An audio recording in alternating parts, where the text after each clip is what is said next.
Shalom, peuple de Dieu. Shalom. Je me fais violence parce que Mathieu le sait. Moi, voilà, j'aime bien rester dans mon petit coin caché, qu'on ne me voit pas trop. Et, j'aime les gens, j'aime échanger, mais qu'on ne mette pas trop de lumière sur moi. Voilà, ça c'est moi. Et Mathieu m'a dit qu'il fallait changer ça.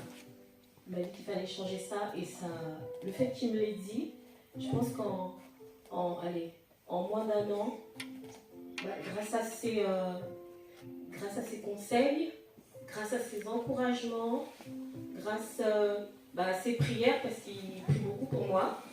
Il prie beaucoup pour moi, c'est ce qu'il m'a dit. Hein. Tu pries beaucoup pour moi, pasteur Mathieu, pour que je puisse dépasser toutes ces limitations que l'ennemi veut bien me mettre. Il m'a aidé à comprendre que en chacun d'entre nous, il y a quelque chose qu'on peut donner aux autres. Et que même si nous, on ne veut pas le donner, le Seigneur, lui, veut qu'on le donne.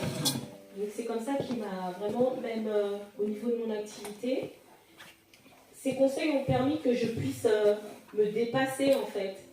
Parce que je me mettais des limitations toute seule. Et au moment où il m'a dit de me dépasser, que j'ai suivi ses conseils, il y a des portes qui se sont ouvertes. Il y a des portes qui se sont ouvertes. Et grâce à ces portes qui se sont ouvertes, j'ai pu avoir des contacts et des connexions. Il parlait de ça tout à l'heure. J'ai pu avoir des connexions, mais même des fois, j'appelle ça des connexions divines. J'appelle ça des connexions divines. Pourquoi ? Parce que c'est des personnes de qualité, en fait, que le Seigneur m'a permis de rencontrer. Et chanter aussi, c'est... chanter, c'est un talent, c'est un don, ça peut être aussi le Seigneur nous appelle tous à adorer, à louer, etc. Mais il peut mettre quelque chose de particulier en quelqu'un. Et c'est ce qui m'a aussi appris, le pasteur Mathieu, il m'a dit, en fait, c'est pas pour toi-même ta louange et ton adoration, déjà c'est pour le Seigneur, mais c'est aussi pour les autres.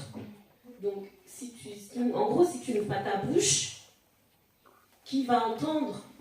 Qui va entendre. On ne peut pas adorer juste à l'intérieur de nous, en fait. C'est ça que j'ai compris finalement.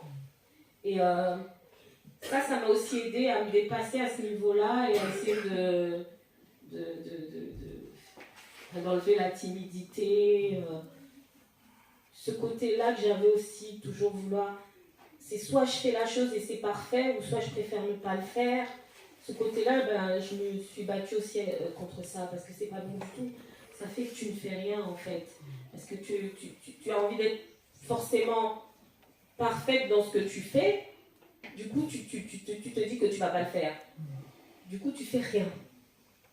J'en étais là, en fait. Et je remercie le Seigneur parce que pasteur Mathieu, c'est celui, en fait, qui met plus de coups de pied derrière pour me dire... Quand je commence à me réessouffler, il arrive toujours à dire une parole ou... il arrive toujours à dire quelque chose pour que je prenne conscience que je ne m'appartiens pas, en fait. Que j'appartiens au Seigneur et que je suis un instrument que je dois me laisser utiliser. Voilà. Je voulais juste rendre grâce au Seigneur pour ça et remercier pasteur Mathieu là devant tout le monde.